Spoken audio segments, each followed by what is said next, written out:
তৃণমূল জমানায় সাধারণ মানুষের নিরাপত্তা তো লাঠে উঠেছে, বাদ যাচ্ছেন না বিরোধী দলের জনপ্রতিনিধিরাও। ফালাকাটায় চা বাগানে প্রচার করতে গিয়ে তৃণমূল আশ্রিত দুষ্কৃতীদের নারকীয় হামলার মুখে পড়লেন বিজেপি বিধায়ক দীপক বর্মন। রাজনৈতিক বিশ্লেষকরা বলছেন, পরাজয় নিশ্চিত জেনেই সন্ত্রাস চালাচ্ছে তৃণমূলের গুন্ডা বাহিনী। জনবিচ্ছিন্ন শাসক দল এখন উন্নয়নের বদলে অস্ত্র আর সন্ত্রাসের ভাষায় কথা বলছে। একজন জনপ্রতিনিধির ওপর এই বর্বরচিত আক্রমণ প্রমাণ করে যে বাংলায় আইন শৃঙ্খলা বলে আর কিছুই অবশিষ্ট নেই। সাধারণ মানুষের প্রশ্ন, যেখানে বিধায়কই নিরাপদ নন সেখানে সাধারণ ভোটারদের সুরক্ষা কোথায়? এই জঙ্গলরাজের অবসান কি চৌঠামে হবে? কি মনে হয় আপনাদের? জানান কমেন্ট করে। ফালাকাটা বিধানসভা কেন্দ্রে এবারও দীপকবাবুকে প্রার্থী করেছে বিজেপি। জানা গিয়েছে, মঙ্গলবার ফালাকাটার কাদম্বিনী চা বাগানে জনসংযোগ সারতে গিয়েছিলেন তিনি। তার সঙ্গে ছিলেন বিজেপি কর্মী সমর্থকরা।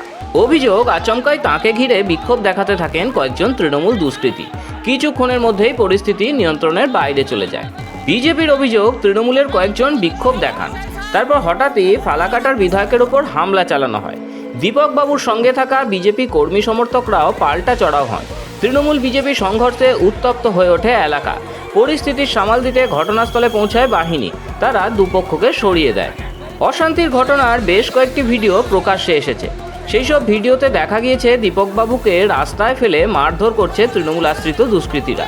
পাল্টা বিজেপি কর্মী সমর্থকরাও হামলাকারীদের দিকে ধেয়ে যাচ্ছে। জানা গিয়েছে, ঘটনাস্থল থেকে দীপকবাবুকে সোজা হাসপাতালে নিয়ে যাওয়া হয়। সেখানে প্রাথমিক চিকিৎসা হয় ফালাকাটার বিজেপি প্রার্থীর। যদিও পরে তাকে হাসপাতাল থেকে ছেড়ে দেওয়া হয় বলে সূত্রের খবর। তবে ঘটনাকে কেন্দ্র করে উত্তেজনা রয়েছে এলাকায়। ফালাকাটার কাদম্বিনী চা বাগানে বিধায়ক দীপক বর্মনের ওপর এই বর্বরোচিত হামলা প্রমাণ করে দিল যে বাংলায় এখন আইনের শাসন বলে আর কিছুই নেই। প্রচারের ময়দানে একজন বিদায়ী বিধায়ককে রাস্তায় ফেলে মারধর করার দৃশ্য দেশের আর কোনো রাজ্যে দেখা যায় না। পরাজয়ের আতঙ্কে তৃণমূল আশ্রিত দুষ্কৃতীরা এখন উন্নয়নের বদলে পেশি শক্তির ওপর ভরসা করছে, যার ফলে গোটা রাজ্য আজ এক গভীর আতঙ্কের জনপদে পরিণত হয়েছে। একজন বিধায়কের ওপর এই নারকীয় হামলা নিয়ে আপনি কি ভাবছেন? বাংলায় কি তবে আইনের শাসন পুরোপুরি শেষ হয়ে গিয়েছে? আপনার মতামত কমেন্ট বক্সে জানান। গণতন্ত্রকে বাঁচাতে এই ভিডিওটি শেয়ার করুন এবং সত্যের লড়াইয়ে সামিল হতে আমাদের চ্যানেলটি এখনই সাবস্ক্রাইব করুন। ব্যুরো রিপোর্ট, মাধ্যম।